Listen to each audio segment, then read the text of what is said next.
Hello, I'm Ozzie Ostwalt, and welcome to Religion and Life. We've been wondering for some time now what effect the religious vote would have on the 2016 election.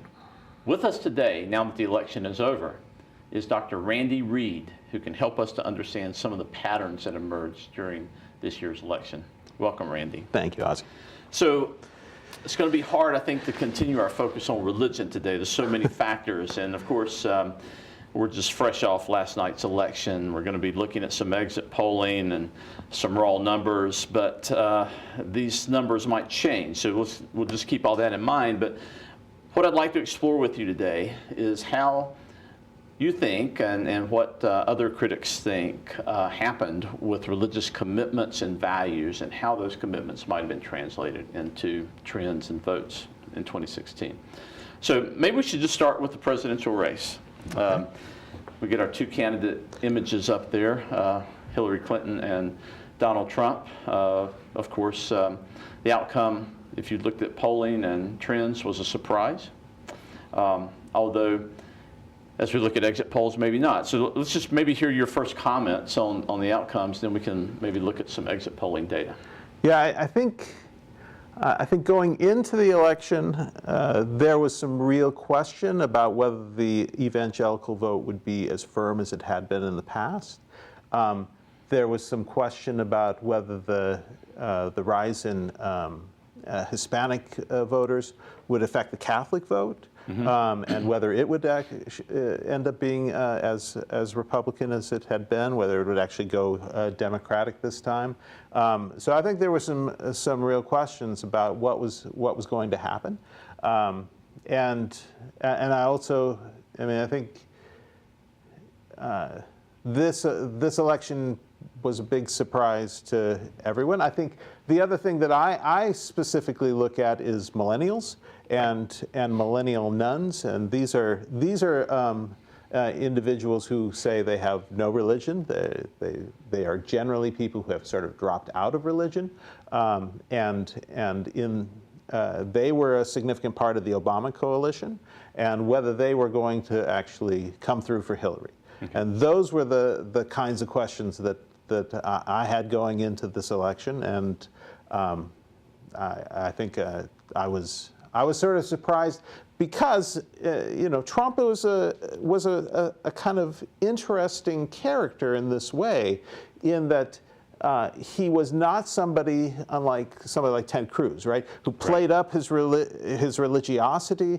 You got the sense that he was sort of a nominal Christian at best. He said he was a Presbyterian, but I'm not sure that he could tell you his Calvin from his Wesley and or anything like that. And so.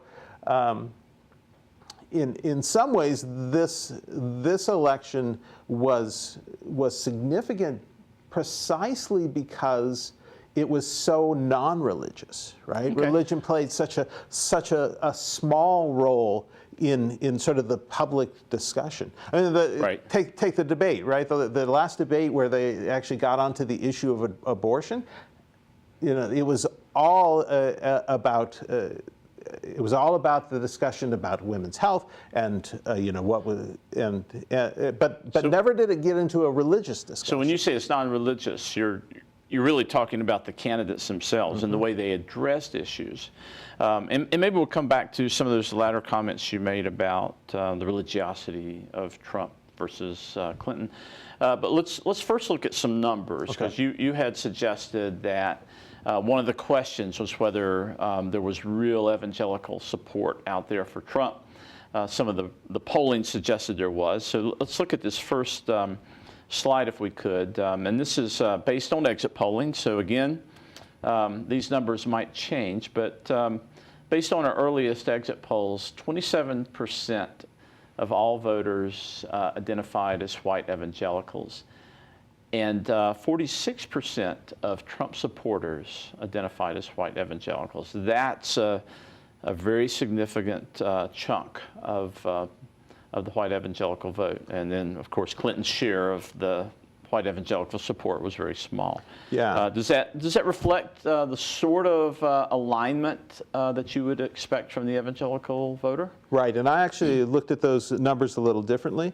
I looked at the number of people who said they were evangelical and where they voted, and 81% of evangelicals voted for Trump in this election. So not only, and 46% evangelicals constitute about 35% of the electorate. Mm-hmm. That might be a little high. Might not be quite that high anymore. But and so I think the when Mitt Romney ran, he got upper 70s. Right. And some of the polling had suggested that Trump was going to do well if he got in the upper 60s because evangelical women were abandoning him. But I think he did better than Mitt Romney with evangelical voters. So if Trump got over 80% of evangelical vote, evangelical women must have voted for him in large numbers. Yeah. So the loss that may have been anticipated perhaps there didn't come through. Yeah, that's right. Do you find it curious or somehow a bit of a mismatch here that evangelicals so strongly support Trump or so strongly supported Trump in this campaign, given what we normally think about evangelical values and how they don't very well match up with the kind of lifestyle and history of Donald Trump? Right. I'm talking about a candidate who's has numerous divorces, owns casinos in Las Vegas, as you said, is perhaps a nominal Christian at best. So what's going on there? Did evangelicals set aside their beliefs and their values? And if so, what was the appeal? Yeah, it's interesting. I actually heard a talk about this at a conference I was at a couple weeks ago. The speaker there, I think, made two very interesting statements. One is that the sort of evangelical rationale for voting for Trump was that was twofold. First of all, there was the notion that we're all sinners, right? Everybody sins, and that God uses flawed people. And oftentimes they point to somebody like David, or maybe even Nebuchadnezzar from the Old Testament, right? To justify Trump's lifestyle. Right. Okay. That's right. All right. So they say, look, God can use any kind of person, and God is eager to forgive. And so once you kind of accept that he's a flawed person, then it doesn't matter if he's a little flawed or a lot flawed. Right? Right. I mean, so that a lot of the sort of things that people became increasingly outraged about in the media, evangelicals said, well, that's another sin, but everybody's a sinner, right? And God uses sinners. The Apostle Paul persecuted Christians and yet became the man who spread Christianity throughout the Christian world. Then the second argument was that what was really sort of important was this issue about two issues: the Supreme Court mm-hmm. and religious freedom. Okay. And both of those are actually connected to the court.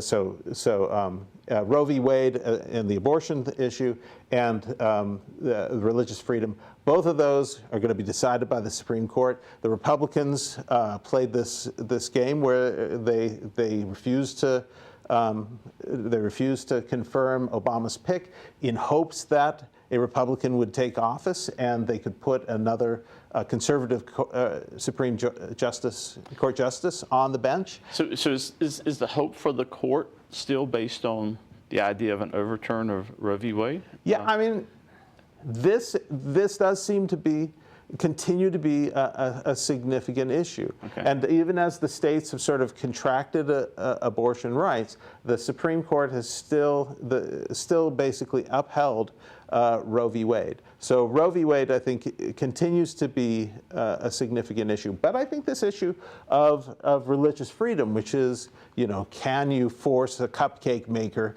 to make cupcakes for a gay couple wedding,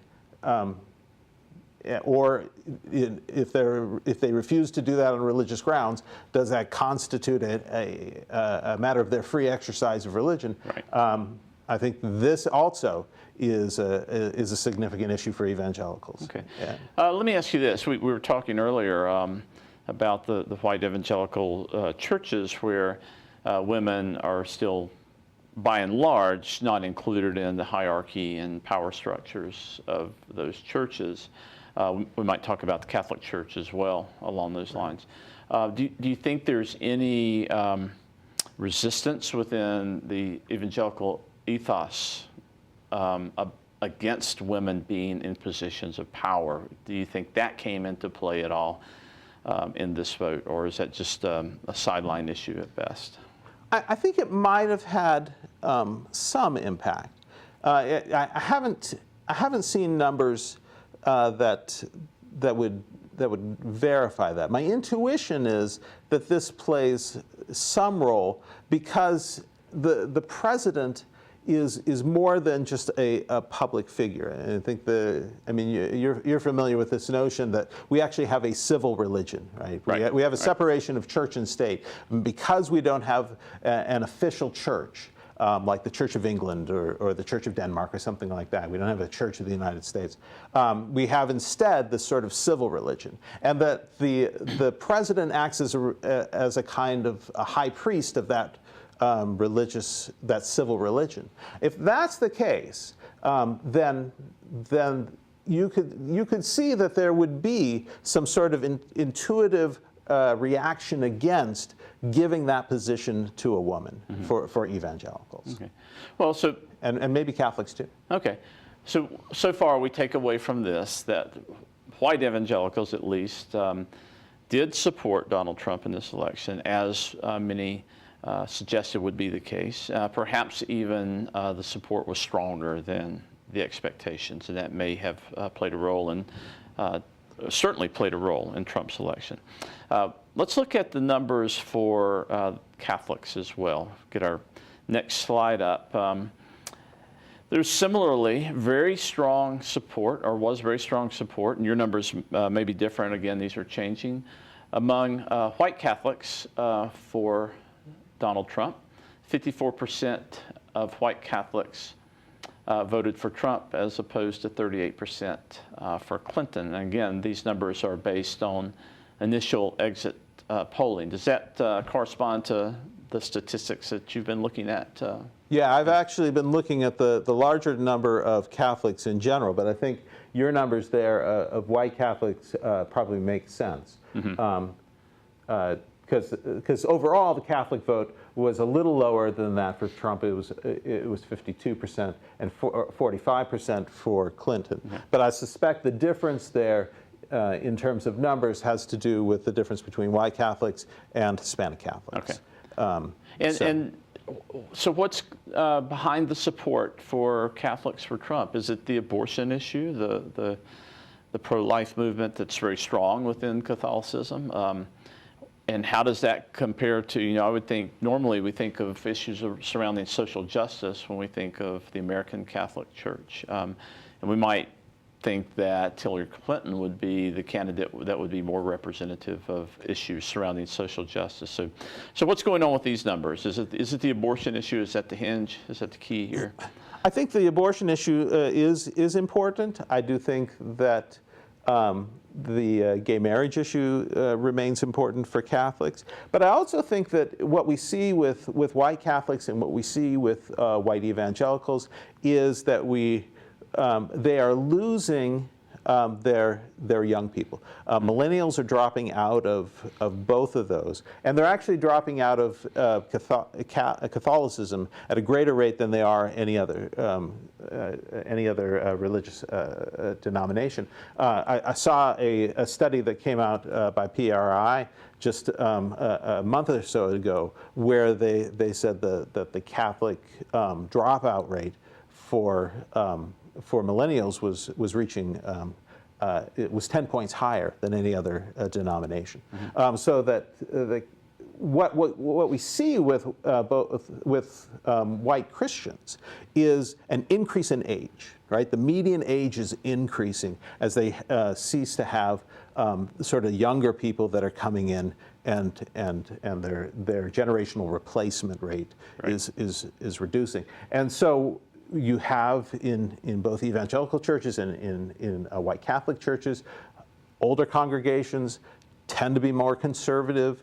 And so these issues for progressive evangelicals and progressive Catholics of social justice is actually appealing to a smaller and smaller number. And those people who actually feel strongly about that are actually leaving both of those, leaving white Christianity. And that's the millennial generation that you study so much.